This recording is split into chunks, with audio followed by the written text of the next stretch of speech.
السلام علیکم ویورز، آج نان بھائی کی بیٹی کی ناول کی آخری اور 8ویں قسط۔ اس ناول کی مصنفہ انیزہ سید ہیں۔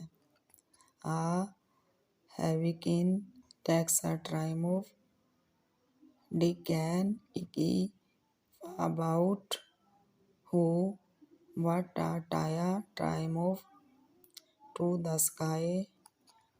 sky.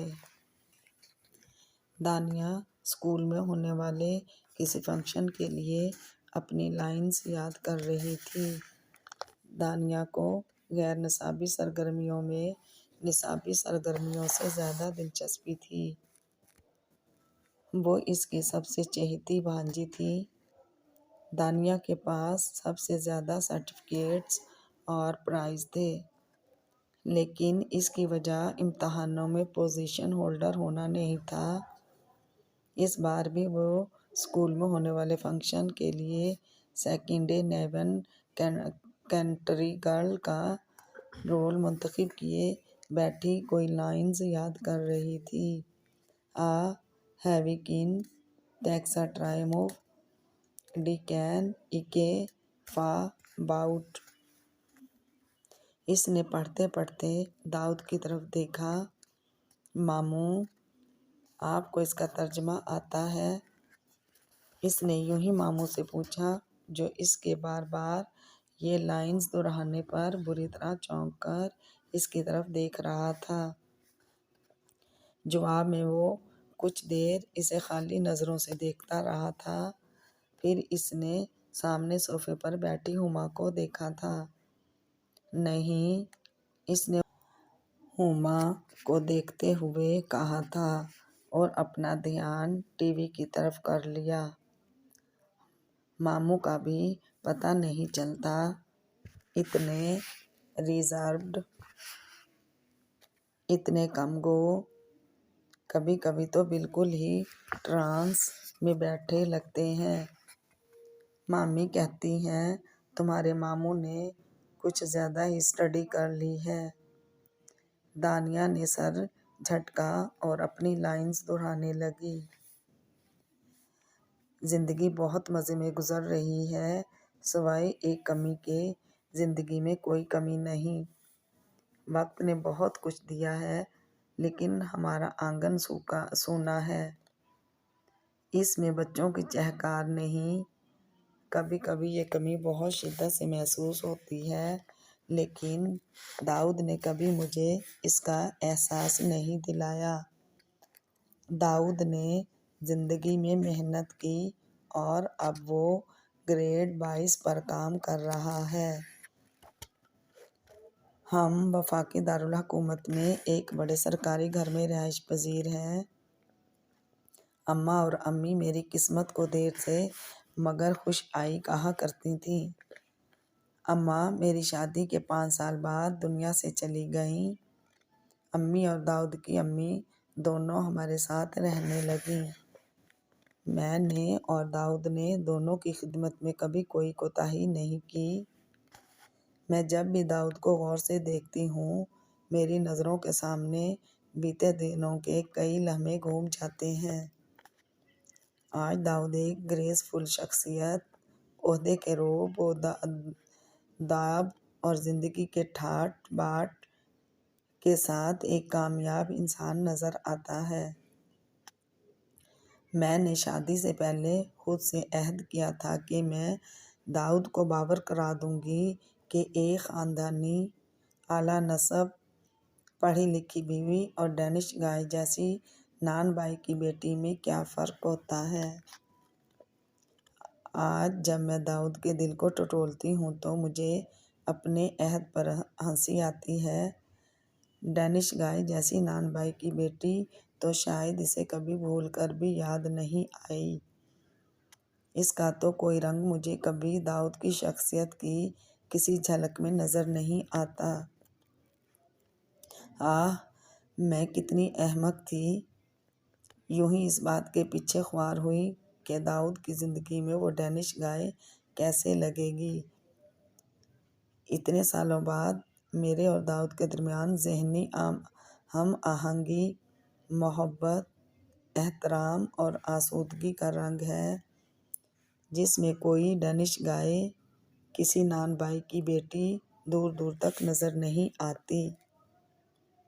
ہماری شادی میں داؤد کی مرضی شامل تھی یا نہیں، اس سے کیا فرق پڑتا ہے، کیونکہ اتنے سالوں میں نے داؤد کو اپنے سلیقے، محبت، وفاداری اور اطاعت شاری سے مکمل طور پر پا لیا ہے۔ کوئی میرے جیسا دوسرا فاتح جو سامنے آئے۔ میں شادی کے بعد صرف ایک دفعہ اکاڑا گئی تھی۔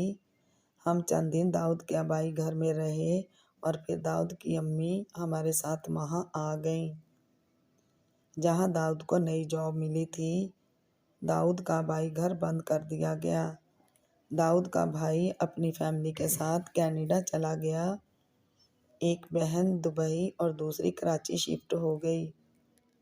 اکاڑا والا گھر بند ہی رہا۔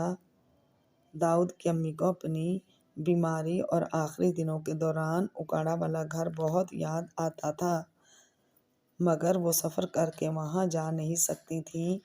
ان کے انتقال کے بعد ان کو اسلام آباد میں ہی دفن کیا گیا۔ داؤد اور اس کی بہنوں کا خیال تھا کہ اکاڑا میں ان کی تدفین کے بعد شاید وہ اکثر ان کی قبر پر نہ جا پائیں، لہٰذا اسلام آباد ہی میں تدفین کی جائے۔ اکاڑا سے داؤد کا تعلق صرف ایک یاد بن کر ہی رہ چکا تھا، لیکن کچھ دن پہلے داؤد کے اکاڑا میں مقیم ایک عزیز کا فون آیا، جنہوں نے اسے بتایا کہ گھر بند رہنے کی وجہ سے خراب ہو رہا ہے اور اس کی ایک چھت گر رہی ہے۔ انہوں نے گھر خریدار بھی تلاش کر رکھا تھا اور داؤد کو اسی سلسلے میں اکاڑا آنے کو کہا تھا۔ آج ہم ان کے بلانے پر اکاڑا آئے تھے۔ داؤد آ رہا تھا۔ میں یوں ہی اس کے ساتھ ہو لی۔ میرا دل چاہا اس گھر کو میں بھی آخری دفعہ ایک نظر دیکھ لوں، جہاں میں شادی کے بعد رخصت ہو کر گئی تھی۔ گھر کے تالے کی چابی داؤد ہی کے پاس تھی۔ گھر کا دروازہ اور تالا گرد آلود تھے اور دروازہ کھلنے پر تاریک ڈیوڈی میں باہر سے آتی روشنی کی لکیر میں گرد کی ایک واضح تہہ دکھائی دے رہی تھی۔ میں نے آگے بڑھ کر گھر کے صحن کی طرف کھلنے والا دروازہ کھولا۔ صحن کے چاروں طرف برآمدے سے جڑے مختلف کمرے ویسے کے ویسے تھے جیسے ہم چھوڑ کر گئے تھے۔ میں نے ایک ایک کمرے کا دروازہ کھولا۔ بند کواڑوں کے پیچھے چھپی ہوا دروازے کھلتے ہی اپنی مخصوص مہک کے ساتھ باہر نکلی۔ کچھ کمروں میں چادروں سے ڈھکا سامان رکھا تھا۔ گھر تو بک جائے گا، اس سامان کا کیا کریں گے، میں سوچ رہی تھی۔ پھر میں نے مڑ کر پیچھے دیکھا۔ داؤد باہر ہی کھڑا تھا۔ شاید اسے کوئی پرانا شناسا مل گیا تھا۔ میں داؤد کو دیکھنے واپس ڈیوڈی میں آئی۔ اسے ڈیوڈی سے اوپر جاتی گرد آلود سیڑھیوں پر بیٹھے دیکھ کر میں چونک کر آگے بڑھی تھی۔ داؤد کا قیمتی سنہری فریم کا چشمہ سیڑھی کے لکڑی کے کنارے پر رکھا تھا اور وہ آنکھوں پر انگلیاں رکھے دیوار سے سر ٹکائے بیٹھا تھا۔ میں نے حیرت سے داخلی دروازے کی طرف دیکھا، جس کا ایک پٹ کھلا اور ایک بند تھا۔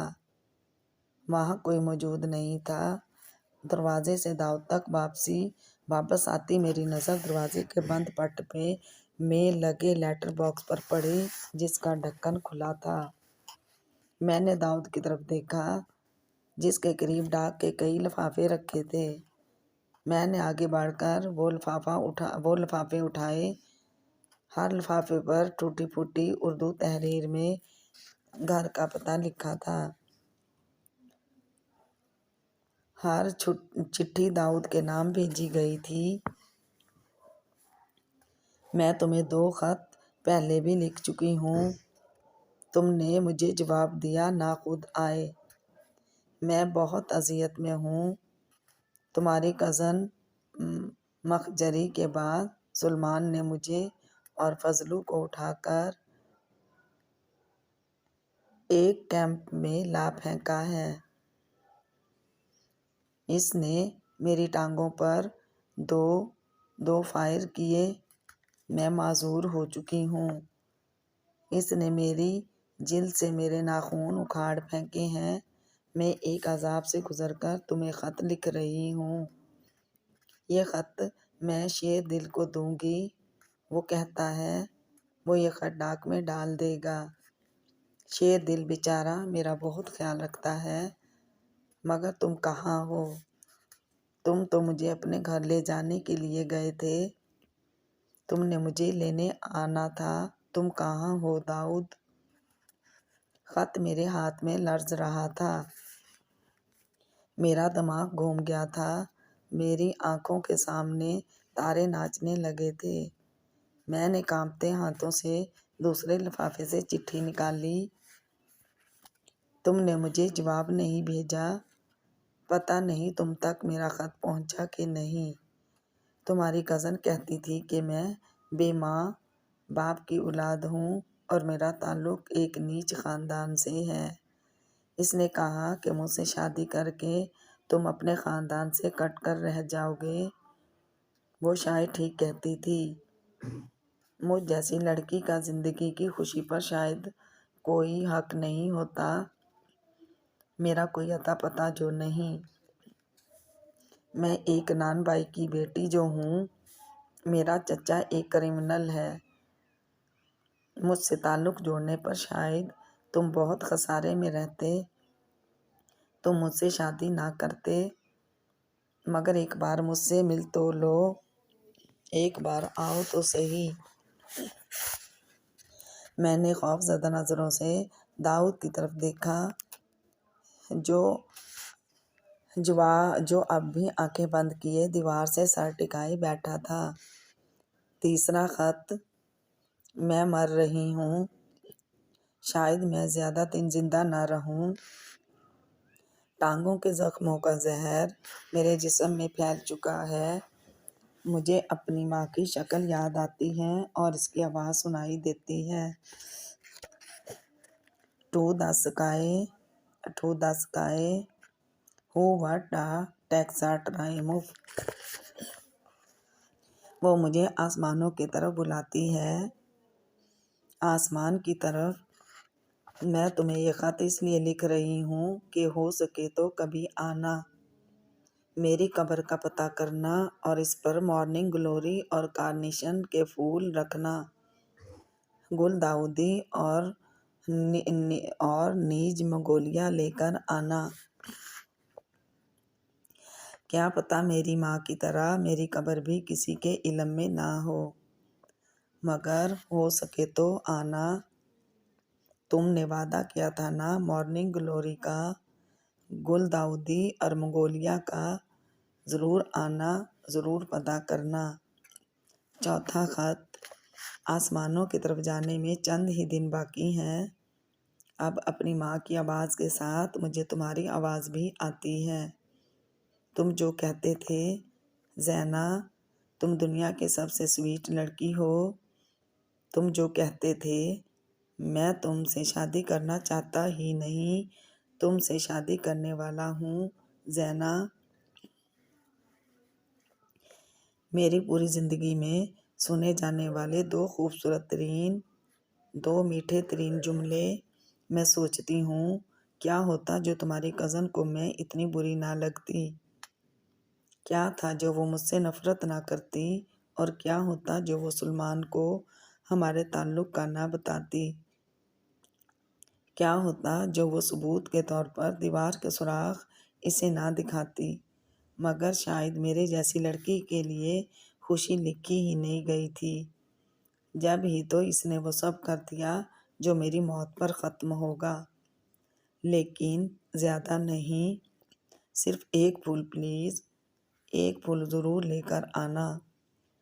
میرے منصوبے میں تو کہیں کوئی جھول ہی نہیں تھا۔ اکھاڑا سے واپسی پر داؤد کو اس محلے میں روزیٹا بیکری ملنی تھی، نہ ہی سلمان اور اس کی بیٹی۔ سلمان کو میں نے ایسا ہی تو بھڑکایا تھا، وہ یا تو اسی روز زینہ کو گولی مار دیتا یا اسے وہاں سے غائب کر دیتا، اور ہوا بھی ایسے ہی۔ اکھاڑا سے واپسی کے بعد سے آج تک اگرچہ میں نے داؤد کی زبان پر زینہ کا تذکرہ کبھی سنا، نہ ہی اسے اس کی یاد میں کبھی کھوئے پایا، لیکن میں جانتی تھی وہ تذکرہ کرتا بھی کیسے۔ نان بھائی کی بیٹی کو بھگا کر اس سے شادی کرنے کا سوال تو جب پیدا ہوتا اگر اس کا اس محلے میں کوئی نام و نشان باقی رہا ہوتا۔ سلمان میرے دیے اس ڈراوے پر ہی تو وہاں سے ایک دن میں بھاگا تھا کہ داؤد اس کے کرتوت ہائی اتھارٹیز کے علم میں لانے والا تھا۔ داؤد کو اکھاڑا سے واپسی پر نہ نان بھائی ملا، نہ ہی اس کی بیٹی۔ جب ہی تو وہ گمسم ہو گیا اور زینب وقار کا تذکرہ کرنا ہی بھول گیا۔ میں اپنے پلان کی کامیابی پر خوش اور مطمئن تھی۔ اس کے فیل ہونے کا سوال ہی کیا تھا؟ میں نے کوئی جھول ایسا چھوڑا ہی نہیں تھا کہ داؤد کو میری ذات پر کوئی شک ہوتا۔ میں نے اپنے کانپتے وجود کو قابو میں لانے کی کوشش کرتے ہوئے ڈرتے ڈرتے داؤد کی طرف دیکھا۔ اب وہ بھی سیڑھیوں کی دیوار سے سر ٹکائے میری طرف دیکھ رہا تھا۔ اس کی نظروں میں میرے لیے ایک واضح پیغام تھا، ایک واضح جذبہ۔ کیا کوئی سمجھ سکتا ہے اس جذبے کا نام کیا تھا؟ اتنے برس میں نے اس اطمینان میں گزار دیے کہ میرے اور داؤد کے رشتے میں ذہنی ہم آہنگی، محبت، آسودگی اور سکون کے سوا کچھ نہیں ہے۔ مگر داؤد کی یہ نظریں مجھے یہ بات کیوں سمجھا رہی تھیں کہ میرے اور اس کے درمیان ہمیشہ سے کوئی موجود تھا، اور آج وہ غیر مروئی وجود چھم سے ہمارے درمیان صاف آن کھڑا ہوا تھا۔ اس وجود کے ہاتھ میں میرا گزشتہ امان نامہ تھا اور میرے آنے والے دنوں کی تصویریں بھی۔ وقتی جذبہ اور کچی محبت ایک انمٹ نقش کی طرح اس دل پر گڑی تھی، جس کو میں اپنے رنگ میں رنگا دل کہتی تھی۔ میں نے گھبرا کر نظریں چرانے کے بعد ایک بار پھر داؤد کی طرف دیکھا۔ اپنے اور اس کے درمیان ایک طویل فاصلے کے درمیان مجھے سالوں بعد ڈینش گائے کے جیسی نان بھائی کی بیٹی پورے استحقاق کے ساتھ کھڑی نظر آ رہی تھی۔ میں جانتا ہوں جو کچھ ہوا تمہارے لیے غیر متوقع ہوگا۔ میں ایک لمحے کے لیے رک کر سوچوں تو مجھے لگتا ہے کہ یہ میری اپنی توقع کے بھی برعکس ہوا ہے۔ جس دن میں تم سے رخصت ہو رہا تھا میں نے دیکھا شدید دکھ، صدمہ، حیرانی اور بے یقینی کے رنگ تمہاری آنکھوں میں جم کر رہ گئے تھے۔ حیرانی اور بے یقینی وہاں موجود میری دونوں بہنوں کی آنکھوں میں بھی تھی۔ یہ کیا؟ یہ کیوں؟ یہ کیسے اور اب کیسے؟ جیسے ان گنت سوال تھے جو ان دونوں کے لبوں پر آنے کے لیے مچل رہے تھے، مگر جانتی تھی کہ میں زندگی میں کوئی کام بلا وجہ اور بغیر سوچے سمجھے نہیں کیا کرتا، اس لیے خاموش رہیں۔ ان کو پتہ تھا کہ میری طبیعت کا وہ جذباتی پن، ایڈونچرز کا شوق اور کچھ انوکھا کر دکھانے کی لگن عرصہ ہوا میرے اندر سسکیاں لیتے دم توڑ چکی تھی۔ وہ زمانہ ان کو یاد تھا جب شادی کے تیسرے سال ہی سے ہمارے اولاد نہ ہونے کے باعث انہوں نے دوسری شادی کے لیے اصرار کرنا شروع کر دیا تھا۔ گھر کے سونے پن کی وجہ سے انہوں نے کون سے الفاظ میں مجھے دوسری شادی کر لینے کے مشورے نہیں دیے تھے۔ تم ان باتوں سے ابھی تک بے خبر تھی، میرا بھی تمہیں ایسی کوئی بات بتانے کا ارادہ نہیں تھا، لیکن اب مجبوری یہ ہے کہ زندگی کے چند تلخ حقائق کا تذکرہ کیے بغیر میری بات مکمل نہ ہو سکے گی۔ اسی لیے مجھے یہ بات بھی یاد کرنی پڑ رہی ہے۔ تم جانتی ہو اپنی بہنوں کے ان مشوروں پر میں نے کیا جواب دیا تھا؟ میں نے کہا تھا اگر میرے مقدر میں اولاد ہے تو ہما سے ہی ہوگی، اور اگر نہیں ہے تو ایک چھوڑ 10 اور شادیاں کر لوں، اولاد نہیں ہوگی۔ جانتی ہو میں نے ایسا کیوں کہا تھا؟ میں نے ان کی بات نہ مانتے ہوئے انہیں مایوس کیوں لوٹا دیا تھا؟ اس لیے کہ میں سوچتا تھا خوابوں کے خوبصورت جزیروں میں رہنے والی، نرم گرم سپنے بنتی دنیا کے بہترین ادب کی رسیا، تاریخ کے خوبصورت ترین کرداروں کی شیدائی، حافظ و سعدی کی کانوں میں رس گھولتی شاعری کی پرستار، تلک کمود اور بھیروی کے راگ سننے کی شوقین، نرم دل، حساس، نازک خیالات کی مالک لڑکی اتنا بڑا جذباتی صدمہ کیسے سہہ پائے گی کہ وہ شخص جو اس کی سوچوں کا محور، اس کی زندگی کی ہر خوشی کا آغاز اور اختتام ہے، اسے محض ایک کمی کی وجہ سے چھوڑ کر کسی اور کا ہو جائے۔ ہاں، میں یہی سوچتا تھا کہ میرے نہ ہونے سے تمہاری زندگی کی زمین سے احساس، خیالات، علم، تاریخ، شاعری، ادب، پھول، خوشبو، راگ اور رنگ کے سارے سوتے خشک ہو جائیں گے۔ تم ایک کتاب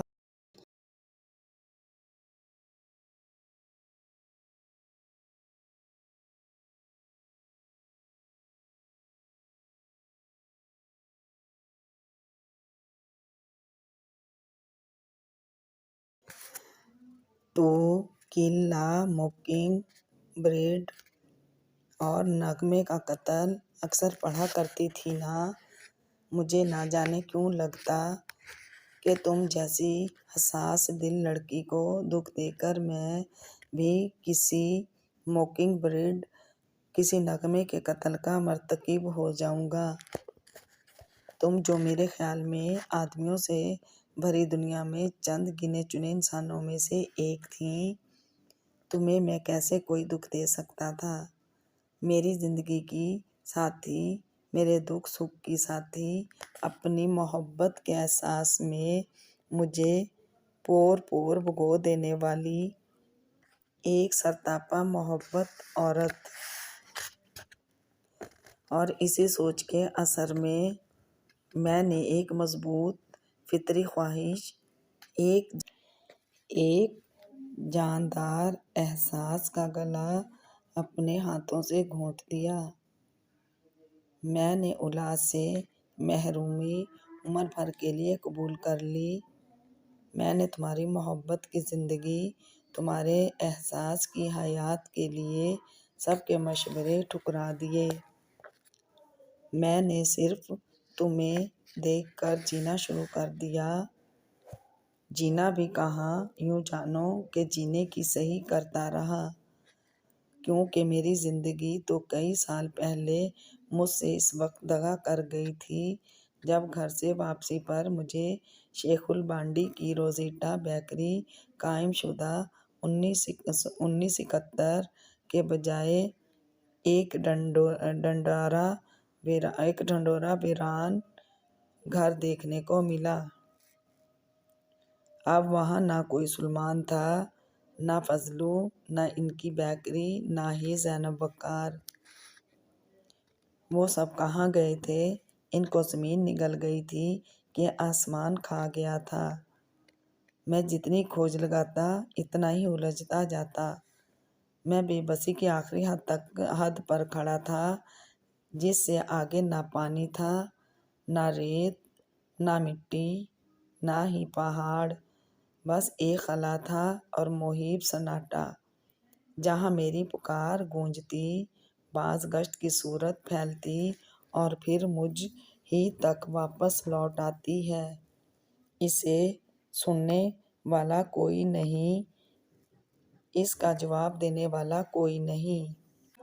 زندگی کی سب سے بڑی خواہش کا گلا گھونٹ دیا جائے، زندگی میں ہی زندگی مر جائے تو پھر جینے کی صرف صحیح باقی رہ جاتی ہے۔ سو میں نے جینے کی صحیح کرنا شروع کر دی۔ یہ ان ہی دنوں کی بات ہے جب امی نے اپنی انگلی سے تمہاری طرف اشارہ کر کے مجھے خاک جزیرے سے زرعی محل کا راستہ دکھانا شروع کیا۔ تمہیں پتہ ہے میرے ذہن و دل کا اس وقت یہ عالم تھا کہ میں صورتیں دیکھتا تھا مگر مجھے نظر کچھ نہیں آتا تھا۔ میں آوازیں سنتا تھا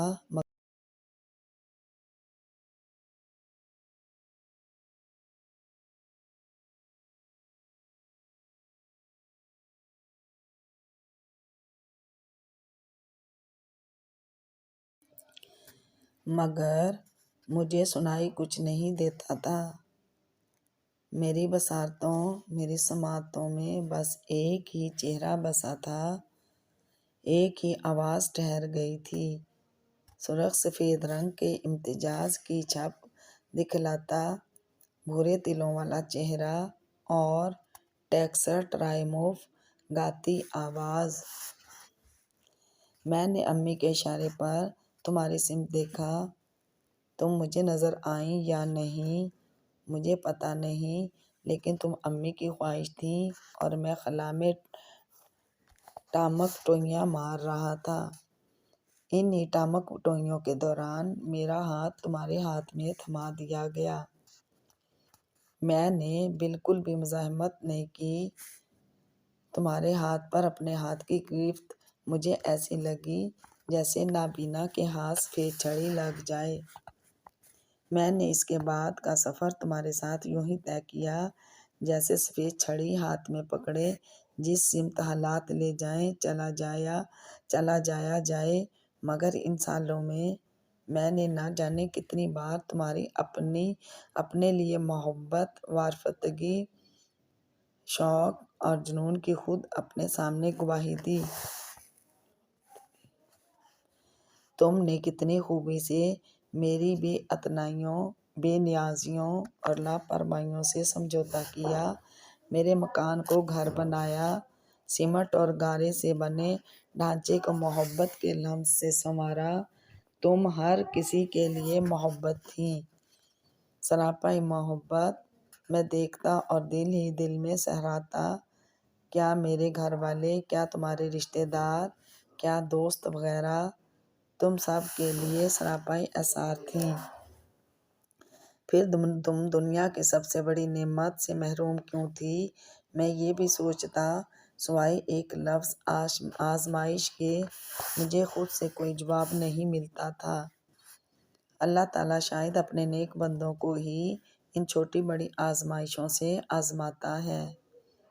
میں خود سے زیادہ الا سے محرومی پر تمہارے دکھ پر دکھی ہوتا۔ تم ایسے اچھے نیک دل مہربان انسانوں کے لیے بھی اتنی لمبی آزمائش، اتنا بے حد حساب صبر۔ میں سوچتا اور تمہارے لیے دعا گو رہتا۔ مگر پھر ہوا جو نہ تمہارے گمان میں تھا نہ میرے گمان میں۔ کیا تم سمجھ سکتی ہو کہ سالوں بعد لکڑی کے سال خوردہ لیٹر باکس میں سے نکلنے والے زرد پڑھتے صفحات پر لکھے خطوط کی شکل میں وہ علم نامے دیکھنے اور پڑھنے کے بعد میرے دل و دماغ کی کیا کیفیت تھی؟ کیا تم سمجھ سکتی ہو کہ اپنے احساسات، محبت کی ایسی غلط تشریح میرے دل پر کس تیز دھارے آلے کی طرح زخم لگا رہی ہوگی؟ کیا تم سوچ سکتی ہو کہ زخم وجود کے ساتھ ایک ٹانگ پر اچھلتی کودتی سرخوشی کے عالم میں ٹیکسٹ رائموف گاتی اس لڑکی کی زندگی سے بھرپور ان آنکھوں کا تصور میرے لیے کیسا جان لیوا ہوگا؟ جو درد کی شدت کی تاب نہ لاتے ہوئے ہمیشہ کے لیے بند ہو گئیں۔ پتہ نہیں کب کہاں اور کیا غلط ہوا تھا۔ گئے دنوں میں جو تمہارے دل کو گمان گزرا کہ زینب وقار کے لیے میرے جذبات وقتی ہمدردی کا نتیجہ تھے، نہ جانے کیسے تم نے سوچ لیا کہ سلمان کو سب بتا کر روزیٹا بیکری کو اس کے چنانے والوں سمیت غائب کرا کے تم میرے دل سے اتفاقاً ٹکرا جانے والی اس لڑکی کو ہمیشہ کے لیے نکال باہر پھینک سکو گی، جو سراپا معصومیت تھی، جو سراپا مظلومیت تھی، جو سراپا محبت تھی۔ میں نہیں جانتا تھا کہ میری طلب تم ایسی بصارت سے مالا مال لڑکی کو اس طرح اندھا کر سکتی ہے کہ تم ہوا میں تلوار چلاتے چلاتے ایک محبوب ترین مترنم نغمے کا قتل کر بیٹھو گی۔ ہما، کیا کبھی تم نے اپنے خون آلود ہاتھوں کو دیکھا ہے؟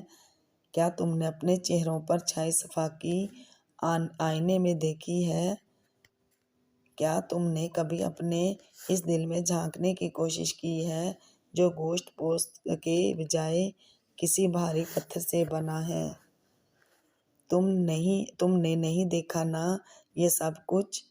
میں نے دیکھا ہے۔ اکاڑا والے آبائی گھر کی گرد آلود سیڑھیوں پر بیٹھے بیٹھے لیٹر باکس سے نکلنے والے دیمک لگے زرد صفحات کے پیچھے اچانک مجھے نرم گرم دستانوں کے نیچے تمہارے خون آلود ہاتھ نظر آئے۔ میں نے خود اپنی ان آنکھوں سے تمہیں ہواؤں میں اندھا دھند تلوار چلاتے دیکھا، اور یقین جانو مجھے اس روز تمہارے سینے میں چھپا نیکی، انسانیت، محبت اور ہمدردی کے مصنوعی چادر میں چھپا وہ پتھر سے بنا دل بھی نظر آ گیا، جو لب ڈب کرتا دھڑکتا نہیں تھا، بلکہ وہ بالکل ساکت تھا۔ نہ وہ کسی کی چیخ پر تڑپتا تھا، نہ کسی کی منتوں پر پسیجتا تھا، نہ ہی کسی کی بے بسی پر روتا تھا۔ اس پتھر دل پر خود غرضی کی آنکھ جڑی تھی، اور تمہیں پتہ ہے اس پتھر دل سے اچانک اور غیر متوقع تعارف کے دوران لمحوں میں برسوں سے نہ حل ہونے والے راز کا عقدہ بھی کھل گیا۔ میں نے لمحوں میں سالوں سے چھپے راز کو دریافت کر لیا۔ ایک چنگیز خانی پتھر دل جہاں صفاقی، بربریت، خود غرضی، ظلم اور صرف اپنی فتح کے جھنڈے گاڑنے کے زعم کا راج تھا، اس کے کسی کونے میں کہیں ممتا کے جذبے اتارنے کی گنجائش تھی۔ کیا وہ دل جو بن ماں باپ کے ایک در بدر مظلوم بیٹی کے خوابوں، خواہشوں اور زندگی سے بھرپور جسم کا قاتل تھا؟ اللہ تعالیٰ کبھی اپنی شفقت، محبت اور رحمت کا پرتو ممتا کا جذبہ اتار سکتا ہے؟ نہیں، ہرگز نہیں۔ میرے دل نے لمحوں میں فیصلہ صادر کیا، اتنے شفاف دل میں اتنے قیمتی جذبے کی کوئی گنجائش ہو سکتی ہے، نہ ہی وہ اس کا اہل ہو سکتا ہے۔ ان ہی گنے چنے لمحوں میں نے جان لیا کہ اللہ تعالیٰ نے تمہیں اولاد سے کیوں نہیں نوازا۔ جانتی ہو کیوں؟ اس لیے کہ ممتا تو سراپا رحمت ہوتی ہے، وہ تو صرف اس دل کی مکین ہوتی ہے جو بے غرض اور کھوٹ سے پاک ہوتا ہے، اور تم نے ایک انسان کو پانے کے لیے، اس کے ایک بندے کو حاصل کرنے کے لیے اس دوسرے بندے کو قتل کر ڈالا۔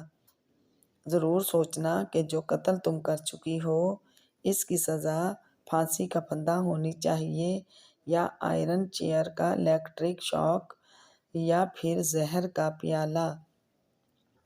میں جانتا ہوں کہ دنیا کی کوئی عدالت تمہیں کسی قتل کا ملزم نامزد کر کے تم پر مقدمہ چلائے گی، نہ ہی کسی سزا کا اعلان کیا جا سکے گا، کیونکہ تمہارے شاطر ذہن نے قتل کا کوئی ثبوت چھوڑا ہے، نہ ہی اس قتل میں اپنے ملوث ہونے کا کوئی ایسا نشان جو زینب وقار تک جاتا ہو، لیکن میں یہ بھی جانتا ہوں کہ آج کے بعد تمہارا ضمیر تمہاری عدالت بن جائے گا۔ تمہاری نظروں کے سامنے وہ زخم وجود آ کے تم سے سوال کرتا رہے گا کہ وہ مرگ مفاجات بس ایک جرم محبت کی سزا کے طور پر دینے کا اختیار تم کو کس نے دیا تھا؟ تم اپنی سماعتوں میں انگلیاں ٹھونسو گی، اپنی بصارتوں پر ہاتھ رکھو گی، بہری اور گونگی ہو جانا چاہو گی، دل، دماغ اور ضمیر کے سوالوں کے بوجھ سے گھبرا کر مر جانے کی دعا کرو گی، مگر ان میں سے کوئی چیز بھی تم پر مہربان نہ ہوگی۔ نہ کردہ جرم کی سزا پانے والی تو مر چکی، اب کردہ جرم کی سزا بھگتنے کا وقت آ چکا ہے، اور میں جو آج تم سے ہمیشہ کے لیے رخصت ہو آیا ہوں، کبھی تمہارے لیے دعا گو نہیں رہوں گا۔ تمہاری بے سکونی، اذیت اور سزا میری زینہ کا سکون اور چین بنتی رہے گی۔ وہ جسے زندگی میں دعا ملی نہ کوئی مسیحا، اور کون جانے مرنے کے بعد کوئی قبر بھی اس کا ٹھکانہ بنی کہ نہیں۔ اس کی قاتل یوں بے سکون رہے گی تو شاید میرے اندر بھڑکتے الاؤ بھی کبھی بجھنے لگیں۔ مجھے یقین ہے تم سے علیحدگی کا سبب بتاتے ہوئے میرے وہ الفاظ، مجھے اپنی نسل، اپنی بقا کے لیے اولاد چاہیے، تمہاری سماعت کے لیے غیر متوقع تھے۔ یہ بھی تو اس سزا کی ایک کڑی ہے نا ہما جو تمہارا مقدر بن چکی ہے، کہ جو تم سمجھ رہی تھی۔ یہ اذیت بھی تو نہ ختم ہونے والی سزا ہے کہ میں نے اتنے سالوں بعد اولاد کو وجہ بنا کر تمہیں ہمیشہ کے لیے چھوڑ دیا۔ اس روئے زمین پر شاید یہ آخری بات ہو جس کی تم مجھ سے توقع کر سکتی تھی، مگر اس غیر متوقع وجہ پر ماتم کرنے کے دوران صرف ایک بار یاد کر لینا کہ تم سے یہ غیر متوقع بات تمہارے محبوب شوہر نے نہیں بلکہ نان بھائی کی بیٹی کے عاشق نے کہی ہے۔ ایک غیر روایتی اور غیر معمولی محبت کے قتل کی سزا بھی تو اتنی ہی غیر روایتی اور غیر معمولی ہونی چاہیے، ہے نا؟ میں نے یہ طویل خط پڑھا اور کمرے میں جلتی مدھم روشنی میں دیوار پر بنتے اپنے سائے کو دیکھا۔ مجھے اپنے سائے سے قدرے بلند ایک صحت مند وجود کا سایہ نظر آیا، جس کے اسکرٹ کا عکس نامحسوس ہوا سے لرز رہا تھا۔ اس سائے کے مضبوط بڑے ہاتھوں میں رسی کا پھندا تھا جو وہ ہولے ہولے میری طرف بڑھا رہے تھے۔ کمرے میں ایک ایسے نغمے کی آواز گونج رہی تھی جو میں نے کبھی نہیں سنا تھا۔ "دس از دی ڈینش وے ٹو راک"، وہ آواز گنگنا رہی تھی۔ نان بھائی کی بیٹی کی روح، داؤد اور میرے تعلق کو پھانسی کا پھندا پہنانے وہاں موجود تھی۔ ویورز، نان بھائی کی بیٹی کی آج آخری اور 8ویں قسط تھی۔ آپ کو یہ ناول کیسا لگا؟ اپنی رائے دیجیے گا، ویوز دیجیے اور ویڈیوز لائک کیجیے گا۔ میں آپ کی رائے کی منتظر رہوں گی۔ اللہ حافظ۔